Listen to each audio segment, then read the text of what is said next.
From Meta World elbowing James Harden and giving him a concussion, to Matt Barnes hitting Derek Fisher for romancing his wife, here are the most disrespectful moments in the NBA. So, this first one happened at a Sunday showdown between the Los Angeles Lakers and the Oklahoma City Thunder. So, you know Ron Artest, right? Well, he goes by Meta World Peace now, but honestly, it's just a name change. The transformation into Peace seems to be more on paper than in action. Back in 2011, something happened that shook everyone because of how violent it was. World Peace went in for this epic dunk, and the crowd went wild. But wait for it. He accidentally bumps into James Harden, and then, bam! He swung his elbow like a wild man, and poor Harden got a serious hit to the head. Ouch! And the worst part is that everyone who saw it confirmed that it was so intentional. Like, no doubt about it. Everyone saw it, and it was as dangerous as it gets. The refs were on it there and then and kicked him out of the game immediately. He also got slapped with a 7-game suspension just in time for the playoffs. And you want to know the funniest part of all this? World Peace tried his best to play it off like it was all an accident, like he was just so pumped up from that dunk that he didn't know what he was doing. But if you thought that was disrespectful, let me fill you in about Allen Iverson's step-over, Tyronn Lue. So, Iverson was always a beast on the court, and when the Philly 76ers needed a hero, he always came through. But this one time, things got a little out of hand.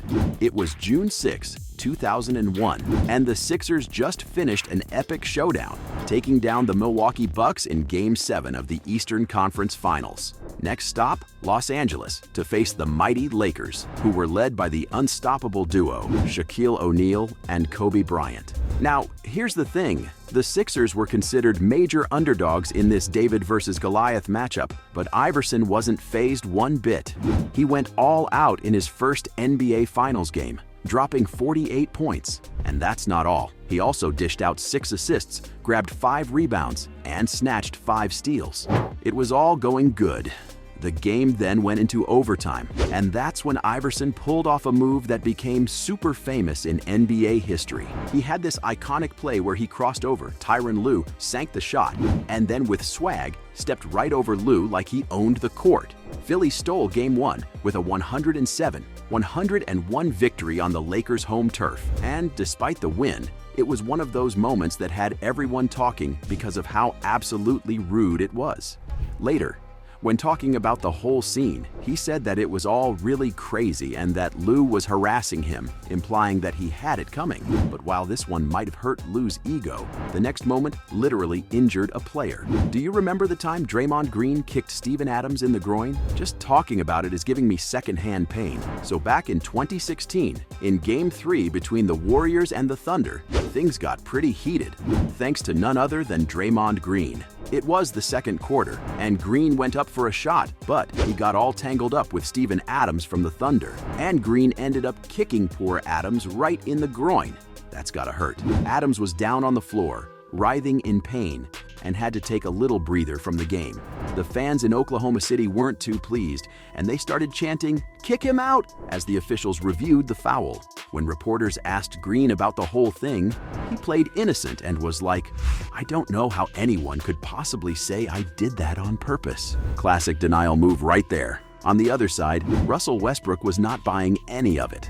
After all that drama and the whole kicking incident, the NBA came down hard on Draymond Green, and he got hit with a hefty fine of $25,000. But sometimes, the fines and penalties don't feel enough. Take the Rajon Rondo spitting incident, for example. Things got real heated during this regular season game between Chris Paul and the Houston Rockets, and Rondo from the Lakers. The score was super close, with the Rockets ahead 109-108, and only 4 minutes left in the fourth quarter. Tensions were already running high, but how did things get to spitting? Well, theirs was a dead ball moment, and we had one Lakers player and Carmelo Anthony jawing at each other. Meanwhile, Rondo and Paul start exchanging some not-so-friendly words. And then, out of nowhere, Rondo pulls a sneaky move, he slyly spits, and guess where it lands? Right on Paul's face. Yuck, now that's a low blow. Paul was obviously not going to take that lying down, so he retaliated with a shove, and even though Rondo was wrong, he then landed a punch right on Paul's face. Of course, chaos broke out, and everyone rushed to separate them. The referees stepped in and started handing out technical fouls. Later, the NBA decided to investigate the whole thing and suspended Rondo for 3 games, while Paul was suspended for 2. And while that was bad, even scarier was the time we had 2 players literally chasing each other on the court. Remember the incident with Marcus Morris? This guy brings some serious untapped energy to the game, and that's exactly why teams love having him around. He's got this tenacity that's hard to match. Back when he was with the Boston Celtics, they used him just like how the Milwaukee Bucks use PJ Tucker as a defensive force to be reckoned with.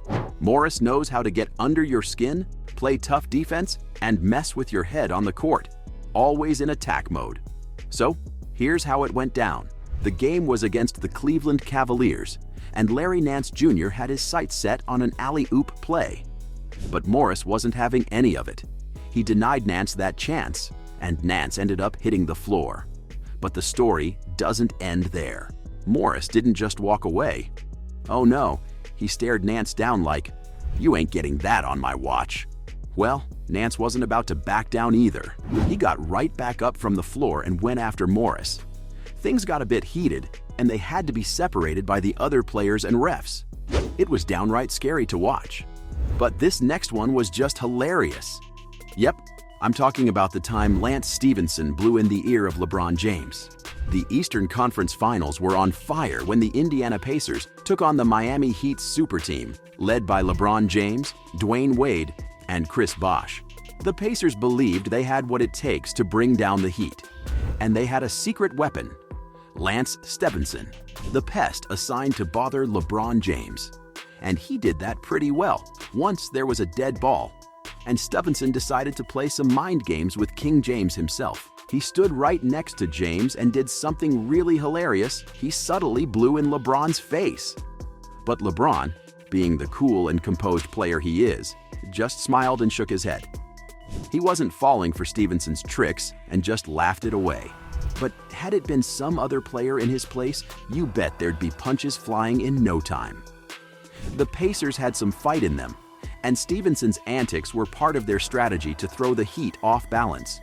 But in the end, Miami's superstars proved to be too much to handle, and they clinched the victory, advancing to the NBA Finals. LeBron James has seen it all, and a little breath from Stephenson isn't gonna rattle the king.